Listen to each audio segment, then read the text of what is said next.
Mom, can we have delicious in dungeon? No, son, we have delicious in dungeon at home. Delicious in dungeon at home. The way they ruin these characters. Chilchuk did alright, all things considered, with the doppelgangers, but that one of Marcel? Oh my lord. That was like the most out-of-pocket version of her you could ask for. It looked like... This is what I imagine Senshi or Leos would look like if they tried to dress up as Marcel. Like, it was... I thought she was the Squidward meme. You know Hot Squidward from SpongeBob? Like, the structure, the jawline, it was just too much. But then you see Senshi. And to be fair, did Senshi look weird? I mean, granted, next to the real one, kind of. But, like, the idea that for Leos and Chilchuk, they look at Senshi like that, like he's some hot stud, and it's like, okay, bro. I mean, I've been making jokes about how I think Leos and Senshi is the one true pairing in this show, and after this episode, I think I might have to confirm it, to be honest. But there was something so funny about having these two next. The best way to describe it is Senshi almost looked like he could have been in Speed Racer or something. There was something just like so uncanny valley about this imposter next to him. The other ones, you had to really kind of play I Spy, try to pick out the clues. And then there's Hot Senshi and Real Senshi, and the real one's just like, bruh, do you see that nose? And I'm watching the silliest freaking episode of Delicious in Dungeon. And what I love about the formula is that at the end of the day, we might have a string of 3 episodes that are making us sweat, making us say, God damn, this is too much. And then we can have a cooking competition to spot the fake. We never quite know because it's one half cooking show, one half Made in Abyss. And that is such a fun freaking formula. And this is one of the most out-of-pocket episodes in the best way possible. They ruin these characters, man.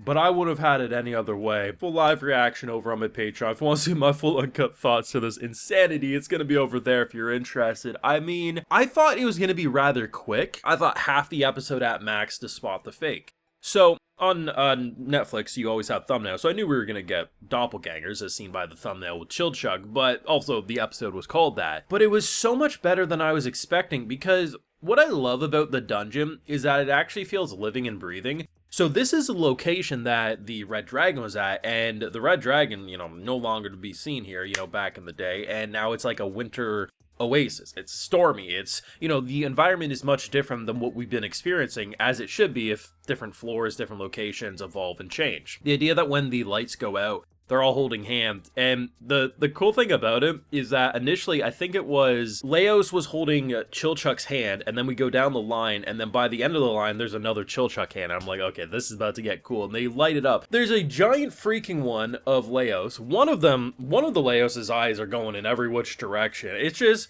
the more you look, a third of them look kind of normal and kind of blend in, like, oh, if you put them next to the real one, it's gonna be hard to spot the fake. And then there's just abominations, and you're like, it gets funnier the longer you think of it, because the way this has happened is because they went into people's minds and tried to replicate how they imagine them. So some of the most goofiest and silliest and slowest versions of Leos are like that because that's how he's viewed by his party.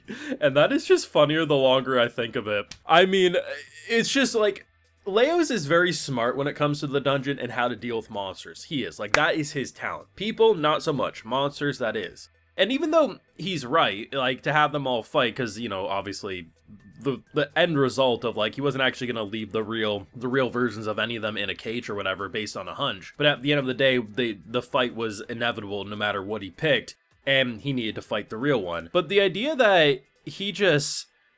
There's something about this man that just absolutely sends me when he can... Like, some of them blended in good.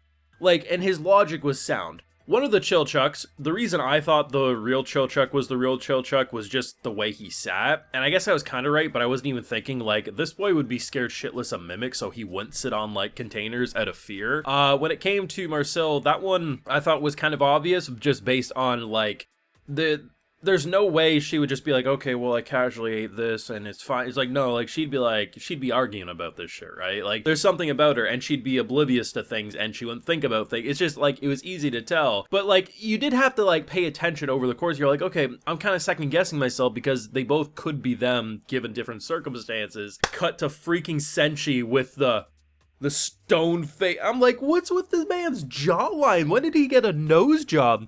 The Senshi at home is hitting different, and the fact that our two boys are like, that's how he looks. Looks the same as always. The fact that these two guys could look at real Senshi and plastic surgery Senshi and be like, they look the same. Oh. The author is a genius, that's all I'm saying. And the fact that he got into such a character that he was growling and he was gonna... You know how at the end of the episode, Marcel blows the head off of that beast? That would have been our boy, had she not blown the head off the beast. He was charging into a wild mutt because he got so into character that he would have lost his head, 100%. I just didn't expect how out of pocket this episode would be. I was like, oh, that's cool. You know, shapeshifters, doppelgangers, that stuff's gonna be fun. And the idea that as they lock up more and more, I'm just like, we're totally gonna I was expecting it'd be Chilchuk or Marcel who would get locked up accidentally. Like they weren't actually a doppelganger and someone made a mistake. Because I'm looking at fake Senshi over here being like, anyone can spot that a mile away. I know I keep bringing it, it's just funnier the longer I think of it. Between that Senshi gag and the freaking cross-dressing Marcel, I didn't expect how crazy this episode would be, but it was so fantastic. Then you have, like, Lazy Eye Leo's giant Leo, and I'm like, the way these characters see each other is fantastic, and the way they can even sneak in more subtle, like, stabs to the back towards our girl. She's like, yeah, like, I never ate these fish eggs. And they're like, oh, shit. And she's like, wait a second, were those eggs in the oatmeal? And it's like, it gets funnier. The more and more you watch the episode, the funnier it freaking becomes. And they even sneak in a bit of lore about how, like, you know, who was the original, the dude's, like, obviously trying to bring him back, that's already been established. But the idea about the paintings revealing a bit more, and then how, like, you know, this whole situation seemingly controlling the dungeon, doing this, that, and the third, is all to bring back someone who, once they reached the surface, kind of disintegrated and floated into thin air. So there's a lot at play here. Delicious in Dungeon be cooking. I said it pretty early into the show, like by episode 2 or 3, that I thought this would be Trigger's magnum opus. I had people call me crazy. How could you say that? It's far too soon. But when you know, you know. And bitch, I knew that this was going to be a good show. And for me anyway, this shit's been 10 out of 10. Let me know what you're thinking down below, though, because I thought this was an absolutely hilarious episode. Definitely one of the most entertaining, just for pure what am I watching value. But thoughts down below. Leave a like if you enjoyed, subscribe if you're new around here, of course, ring that bell so you know if I went up a little more. And like I mentioned, got those full live reactions over on Patreon, and hey, while you're over there, I'll also give you a video shout out. Alrighty, so today we got Tyler LaCour, Jeremy Zarman, Fowder, Gun Bunny, Edwin, and Ironic Legacy. So I appreciate the support, everyone. Please take care and have a good one.